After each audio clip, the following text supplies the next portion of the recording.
కానుక. ఇది లేక చాలామంది రావడానికి అవకాశం లేక ఎంతోమంది మరి ఇళ్లలో నీళ్ళు వెళ్ళిపోయి భయంకరమైన పరిస్థితులు బయట మనం చూస్తున్నాం.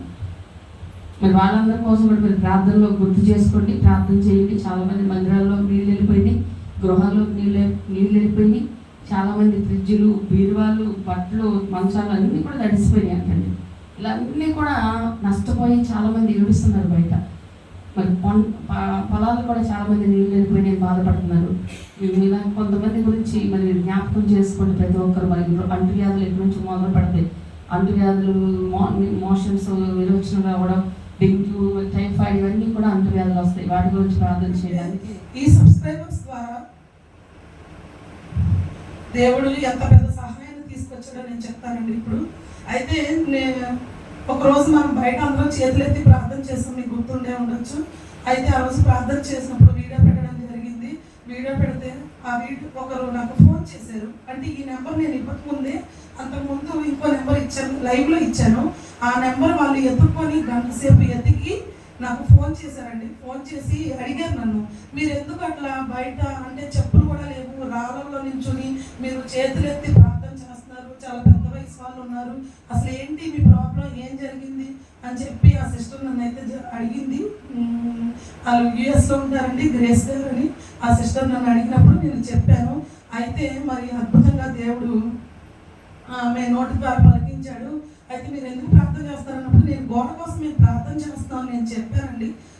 చెప్పినప్పుడు అయితే మీకు మీ చర్చి మాకు చాలా నచ్చింది, మీ ఐక్యత మాకు చాలా నచ్చింది, అసలు మీ వీడియోస్ మాకు చాలా నచ్చి, చిన్న చర్చి అయినా అంత చాలలో వెళ్ళి మీరు చర్చి కట్టుకొని మీరు చేస్తున్నారు చూడండి, ఒకే ఐక్యతగా ఉంటారు ముందు. అసలు బయట అయితే అట్లా ఉండదు, ఒక సొంత బంధువులాగా అక్క చెల్లిలాగా కలిసి ఉంటారు మీరు, అది మాకు చాలా నచ్చిందమ్మా. అయితే నేను ఎంత అయింది నీ గోడకి అని చెప్పాను అడిగిందండి. అడిగినప్పుడు నేను 1.5 నుంచి 2 లక్షలు అవుతాయి అని నేను చెప్పాను. చెప్తే సరే అయితే ఆ అమౌంట్ నేను అనుకుని మీకు ఫోన్ చేస్తాను, ఒక నెంబర్ అనుకుని ఫోన్ చేస్తానని చెప్పి ఆమె నాతో మాట్లాడి పెట్టేసింది. నాకు చాలా సంతోషం అనిపించింది. అయితే మళ్ళీ వారం రోజుల తర్వాత మళ్ళీ ఆవిడే ఫోన్ చేసిందండి. అంటే మధ్యలో వాళ్ళకి అసలు కుదరదంట. అయితే నాకు చెప్పింది, మేము ఇలా ఒక నెంబర్ అనుకున్నాము, అయితే నేను ఫస్ట్ ఒక 50,000 అయితే మీకు ఇస్తాను, నేను మీరు పని స్టార్ట్ చేసినప్పుడు మిగిలిన అమౌంట్ ఇస్తాను అని చెప్పి మళ్ళీ ఆ మాట చెప్పిందండి. ఆ వారం మళ్ళీ ఇంకా వారం గడిచిపోయింది. గడిచిపోయిన తర్వాత ఆ సిస్టర్ అయితే 50,000 అమ్మగారి అకౌంట్కి అయితే వేయడం జరిగింది. దేవుడు మరి చూడండి, ఎక్కడ గుడివాడ మాలుమూర ఒక గ్రామం, ఒక చిన్న చర్చి మనం చేసిన ప్రార్థన ఎంత దూరం తీసుకెళ్ళిందో అది కేవలం దేవుడి కృపేనండి. అయితే ఆ సిస్టర్ ఇవ్వడం జరిగింది. గోడ స్టార్ట్ చేసిన తర్వాత మిగిలిన అమౌంట్ కూడా ఇస్తానని చెప్పేసి అని అన్నారు అనమాట. అయితే ఇది ఇలా జరుగుతుండగా ఇంకో సిస్టర్, వాళ్ళు దుబాయ్లో ఉంటారండి, వాళ్ళ హస్బెండ్ది ఏదో ఒక కేసు అయితే అయింది. పాపం తానైతే ముందే ఇచ్చేస్తానంది. కానీ అమ్మగారు అన్నారు, దేవుడు కార్యం చూడకుండా వద్దండి, మీకు ఖచ్చితంగా దేవుడు అయితే కార్యం చేస్తాడు, తను కూడా గోడకే ఇస్తానని చెప్పింది అమౌంట్. దేవుడు కార్యం అయితే చేస్తాడు అని చెప్పి అమ్మగారు ఆ సిస్టర్ కూడా చెప్పిందండి. తను కూడా ముందుకు వచ్చింది. అయితే ఇది ఇలా జరుగుతుండగా నేను మొన్న ఒక రోజు సాక్ష్యం చెప్పాను, నా స్థలం గురించి ఇట్లా కొంచెం ఇబ్బంది అయింది, అదే ఈ సందు గురించి గొడవలు అవుతున్నాయి, వాళ్ళకి అమౌంట్ కట్టాలి, వాళ్ళైతే 1,00,000 అడుగుతున్నారు అని నేను దేవుడి దగ్గర ప్రార్థన చేస్తున్నప్పుడు నేను దేవుడి దగ్గర చెప్పాను, అయ్యా నేను 1,00,000 రూపాయలు అయితే ఇస్తాను, అంతకు మించి అయితే నేను ఇవ్వలేను, మరి ఇక నీ చిత్తమేనయ్యా. వాళ్ళైతే 3 లక్షలు అడిగారు ఫస్ట్, ఇంకా అట్లా 1,00,000 వచ్చారు, నీ చిత్తమేనయ్యా, ఏం జరుగుతుంది అదే జరిగించు అని నేను ఆ రోజు నేను మాట్లాడడానికి వెళ్ళినప్పుడు, అయితే ఆ రోజు అట్లా అయ్యి చాలాసేపు మాకు డిస్కషన్ జరిగి వాళ్ళు మేము 70,000 ఇస్తానన్నాం, అక్కడి నుంచి స్టార్ట్ చేసాం. వాళ్ళు 1,20,000 ఇట్లా 90,000 అట్లా వచ్చారండి. 80,000 దాకా అయితే వచ్చారు.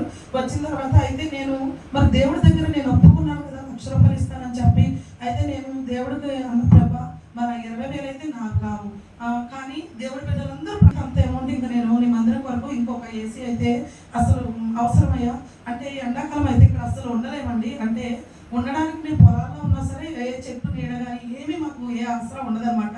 అయితే నేను ఏసీ కొరకు ఇస్తానయ్యా, మిగిలిన అవసరం ఇంకా అదే సిద్ధపడింది, ఒకరైనా ముందుకు రావాలి కదా నేను దేవుడికి ఇచ్చేసి ఆ రోజు సాక్ష్యం చెప్పినప్పుడు ఒక సహోదరి అయితే నేను ఆ సాక్ష్యం విన్నాను. ఆ సాక్ష్యం విని ఆవిడ ముందుకు వచ్చి నాకు మొన్న ఫోన్ చేసింది. ఎప్పటి నుంచో నా ఫోన్ నెంబర్ కోసం వాళ్ళు ఎంతో మంది అండి చెప్పారు నాకు, నీ ఫోన్ నెంబర్ దొరికితే చాలు, నీ ఫోన్ నెంబర్ దొరికితే చాలు, ఒక్కసారైనా మాట్లాడాలి అని చెప్పి ఎంతోమంది చెప్పారు. అయితే నేను మన ఫోన్ నెంబర్ ఇచ్చేసరికి పోయిన వారం ఇక్కడే జరిగింది. నేను ఇక్కడ చర్చిలో మాట్లాడా. తర్వాత మహిమ గారి ఇంట్లో నేను వెళ్ళి మాట్లాడానండి. అమ్మ అయితే ఫోన్ చేసింది. అమ్మ నా గుండె నిండా ఎంత సంతోషం నిండిపోయిందో, నీతో మాట్లాడాను, నా తనివి తీరా మాట్లాడేశాను, నాకు అది చాలు అని చెప్పి, నేను దేవుడి కొరకు ఎంతో కొంత ఇవ్వాలి అని చెప్పి అనుకుంటున్నాను అని చెప్పి ఆమె అందండి. అయితే ఇట్లా చెప్పింది నాకు. నేను అయితే ఒక 50,000 వేస్తాను, మీరు ఏ పనికి కావాలంటే ఆ పనికి వాడుకోండి, 40,000, ఒక 7,000 భోజనాలు పెట్టండి, ఒక 3,000 అయితే కానుక పెట్టండి రాష్ట్రం గారు అని మాకు చెప్పిందండి ఆవిడ. ఆ బాధ్యత కూడా నాకు అప్పచెప్పలేదు, మా ఆయనకు ఫోన్ ఇమ్మని మా ఆయనకు అప్పచెప్పింది. మొత్తం నువ్వే జరిగించు, ఆ అమౌంట్ కూడా నీ దగ్గరే పెట్టు, ఎందుకంటే నువ్వే పనిచేస్తావు కాబట్టి అని చెప్పి ఇది ఇలా జరుగుతుండగా తర్వాత మా ఆయన ఇంకో వీడియో రిలీజ్ చేశాడండి. ఏంటంటే అయితే మొన్న మీ అందరికీ తెలుసు, మన బాత్రూమ్ డోర్ అనేది ఇరిగిపోయింది. మరి ఎవరు ఎరగొట్టారో ఏంటో మాకైతే తెలియదు. మరి ఆ సహోదరి అది చూసి బాధపడిందంట, దేవుడు మళ్ళీ ప్రేరేపించాడంట. అయితే మీకు గోడ అనేది ఉంటే ఇలాంటివన్నీ జరగవు కదని చెప్పి ఆవిడ మళ్ళీ నేను గోడ కనుక ఇస్తాను, గోడ అయితే మీరు చెయ్యాలి అని చెప్పేసి ఆమె అందండి. ఇప్పుడు ఈ ముగ్గురు సహోదరులు అయితే ముందుకు వచ్చారు గోడకి ఇస్తానని చెప్పి. అయితే మాకు గోడ అవసరమే, కానీ ఇంకా అవసరాలు చాలా ఉన్నాయండి. ఎందుకంటే ఇది ఊరి చివర, మాకు ఏ ఆధారం లేదు. కరెంటు పోతే ఒక రోజు అయితే బిక్కు అనుకొని గడిపిన రోజులు కూడా ఉన్నాయి. అంటే బయటికి వెళ్తే ఏమొస్తాయో తెలియదు, చుట్టూ పాములు. ఆల్రెడీ ఆ రోజునైతే 2 పాములు వచ్చినాయి. బయటికి వెళ్ళే అవకాశం లేదు, అలా అని లోపల ఉండలేము. మాకైతే ఈ చర్చికి ఇన్వర్టర్ చాలా అవసరం. అట్లాగే ఈ ప్యాడ్స్ కానీ ఇంకా చాలా అవసరాలు అయితే ఉన్నాయండి చర్చిలో. ప్రతిదీ ఎవరు ఇచ్చిన రూపాయి కూడా వ్యర్థం కాకుండా మేమైతే ఇప్పటికీ కూడా చర్చి ఏమి కట్టాము, ఒక్క రూపాయితో సహా మా దగ్గర అయితే బుక్ ఉందండి, రాసి పెట్టాము. ఎందుకంటే అది దేవుడి కొరకే మీరు ఇచ్చిన డబ్బులు. ఏది కూడా వ్యర్థం చేస్తే దేవుడి తర్వాత లెక్క అడుగుతాడు కదండి ఖచ్చితంగా. కాకపోతే ఇన్ని అవసరాలు అయితే మాకున్నాయి. ప్రతి ఒక్క రూపాయి ఉపయోగించబడిద్దండి ఈ చర్చిలో, దేవుడికి మాత్రమే ఉపయోగించబడిద్ది. ఇంకా చాలా సంతోషం అండి. కేవలం మమ్మల్ని చూసి, ఈ చర్చి చూసి మీరందరూ ముందుకు రావడం నిజంగా ఒకరోజు మేము పడిన ప్రయాస, ఆ వర్షంలో వెళ్ళి ఇల్లు తిరిగి, మాకైతే ఏం రాలా, ఇల్లు తిరిగి అడిగితే ఒకరికి 50 రూపాయలు ఇచ్చారు, ఇంకొకరికి 20, ఇంకొకరికి 20 ఇచ్చారు. అది చూసైతే చాలా బాధ అనిపించింది. నాకు ఇప్పటికీ గుర్తొచ్చింది. అంటే అడిగినందుకు బాధ కాదు, అంత వర్షంలో మేము వెళ్ళాము. కానీ మరి అంటే అది దేవుడు అండి. ఇంకా చాలా మంది అయితే ఫోన్ చేసి అడుగుతున్నారు, మీకు ఏంటి, మీ అవసరాలు ఏంటి అని చెప్పి. మరి అందరినీ దేవుడైతే ప్రేరేపిస్తున్నాడు. మరి ప్రార్థన విన్నాడు నిజంగా. మరి ఈ మధ్యకాలంలో గోడ కొరకు అయితే మనం ఎక్కువగా ప్రార్థన చేసాం. మరి ఆ ప్రార్థన ఎవరికి చేరాలో వాళ్ళకి చేరింది. మరి ఎక్కడి నుంచి దేవుడు సహాయం తీసుకురావాలో అక్కడి నుంచి దేవుడు సహాయం తీసుకొస్తున్నాడు. మరి ఇద్దరైతే 50,000 వేయడం జరిగిందండి. నిజంగా ఎంత గొప్ప కార్యం అండి దేవుడిది. మనం ఎంత ధన్యత పొందుకున్నాం దేవుడి దగ్గర, మన చర్చి మనం ఎంత గొప్ప భాగ్యం మనం పొందుకున్నామండి. నిజంగా ఈ సంఘంలో ఉండడం నేను చేసుకున్న అదృష్టం అని నేను ఎప్పుడు అనుకుంటానండి. నిజంగా దేవుడైతే మా పట్ల కార్యం చేశాడు. అలాగే మనకి ఈరోజు భోజనాలు కూడా ఏర్పాటు చేశారు నిర్మలాదేవి గారు హైదరాబాద్ నుంచి. తనైతే ఎంత సంతోషంగా భోజనాలు కూడా ఏర్పాటు చేసుకున్నారండి. మరి ఇంకో సహోదరు కూడా ఇవ్వడం జరిగింది. మరి మీరైతే ఈ రోజు పెట్టలేదని ఏం బాధపడద్దు. మరి అక్టోబర్ 1 అయితే అమ్మగారు స్తుతికోవటం ఉంది. ఆ రోజైతే ఖచ్చితంగా మీ డబ్బులు వాడటం అయితే జరిగిద్ది. ఇంకా ఇంకో విషయం ఏంటంటే, ఈరోజు నేను ఇలా ఉన్నాను, నా భర్త నా బిడ్డలు ఇలా ఉన్నారంటే కేవలం దేవుడి కృపేనండి. అంటే ఇలాంటి జీవితం అనుభవించడానికి నాకు అర్హత లేదు, ఎందుకంటే నా వెనకటి స్థితి అలాంటిది. కాకపోతే దేవుడు చూపించిన కృప ఈరోజు నన్ను ఇట్లా నిలబెట్టింది. ఎంతమంది ప్రేమ నేను పొందుకున్నానో నాకు తెలియదు. ఒకరోజు ఒంటరి జీవితం నాది, చాలా మందికి తెలిసి ఉండొచ్చు. అంటే నా బాధ చెప్పుకొని ఏడ్చే, ఎవరికి చెప్పుకోలేని స్థితి. నేను మా అమ్మ వాళ్ళకి కూడా నేను ఏం చెప్పను. కావాలంటే ఇక్కడే అమ్మగారు ఉన్నారు, మా సవర్ణ ఉంది, వీళ్ళందరికీ తెలుసు. నేను ఏ రోజు వాళ్ళ ఇంటికి చేయి చాపడం కానీ వెళ్ళడం కానీ అందరూ అడుగుతారు వీడియోలో, నువ్వు ఎందుకు మీ అమ్మ వాళ్ళ ఇంటికి వెళ్ళావు, మీదేమైనా లవ్ మ్యారేజ్ లేకపోతే వాళ్ళ హిందూస్ ఎందుకు అని. లేదండి, నేను పెళ్లి చేసుకుని వచ్చిన కాడి నుంచి ఒక్క రోజు సహాయం కోసం కూడా నేను మా ఇంటికి అనేది వెళ్ళడం జరగలేదు. ఇప్పటికీ వాళ్ళు అంటూ ఉంటారు, వాళ్ళు కూడా అలాగే అంటారు, ఇప్పుడు ఏంటి నువ్వేదో ప్రేమించి పెళ్లి చేసుకుని వెళ్ళిపోయినట్టు కనీసం అందరిని విడిచిపెట్టి ఉన్నదానిలాగా ఒక్కదానివే ఒంటరి జీవితం గడుపుతూ ఉంటావు నాకు చాలాగా. నేను మా అమ్మ వాళ్ళు కూడా విడిచిపెట్టలేదు, వాళ్ళు వస్తారు, కాకపోతే మీకు వాళ్ళు ఎక్కువ వీడియోస్లో ఉంటారు కాబట్టి తెలియదండి. అదండి దేవుడు ఈ రోజు నేను ఇలా ఉన్నానంటే కేవలం తల్లిగారు ప్రార్థన చేశారు. ఎప్పుడు మా గురించి ప్రార్థన చేసినా, అయ్యా బిడ్డ నీ మందిరం కోసమే ప్రయాసపడింది అయ్యా, బిడ్డలు నీ మందిరం కోసమే ప్రయాసపడ్డారయ్యా అని అమ్మగారు ఇప్పటికీ ప్రార్థన చేస్తూ ఉండదండి. ఆ ప్రార్థన ఈరోజు మమ్మల్ని ఇలా ఉంచిందండి, మీ అందరి ముందు ఇంత గొప్పగా నిలబెట్టింది. మరి నిజంగా నేను చివరిగా చెప్పేది ఒక మాటే, మరి ఈ మందిరంలో ఉన్నందుకు, ఈ సంఘాన్ని కలిగి ఉన్నందుకు, మరి ఈ తల్లిని కలిగి ఉన్నందుకు నేను ఎంతో ధన్యురాలిని. నా గురించి, నా కుటుంబం గురించి ప్రార్థన చేయండి. మీ అందరికీ నా వందనాలు.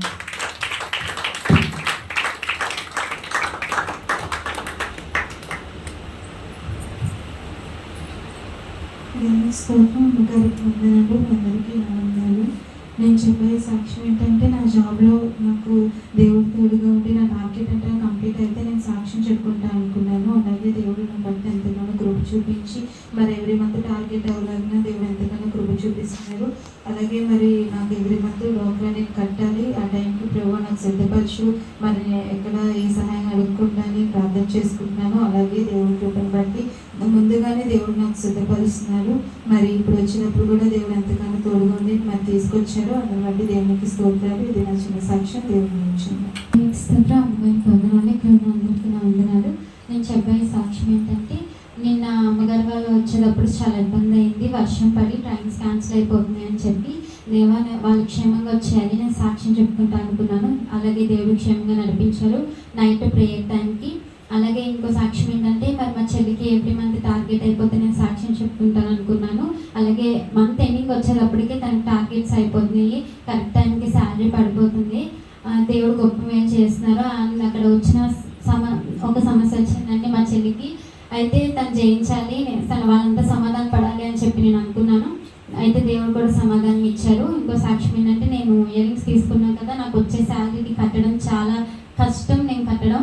అయితే నేను ఎవ్రీ మంత్ నేను కట్టుకోవాలి, నేను సాక్ష్యం చెప్పుకుంటాను దేవా అనుకున్నాను. అలాగే దేవుడు అయితే నాకు నేను అయితే అమౌంట్ సిద్ధపరిచారు. నేను ఇంకా వాళ్ళకి పే చేయలేదు, కానీ మనీ అయితే దేవుడు నాకు సిద్ధపరిచారు.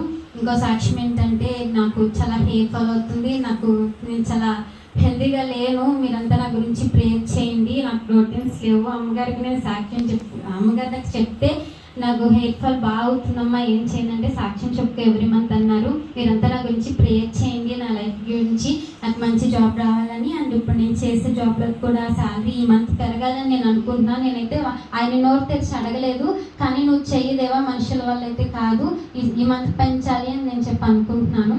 ఇదే నా చిన్న సాక్ష్యం. దేవుడు దీవించుకుందాం.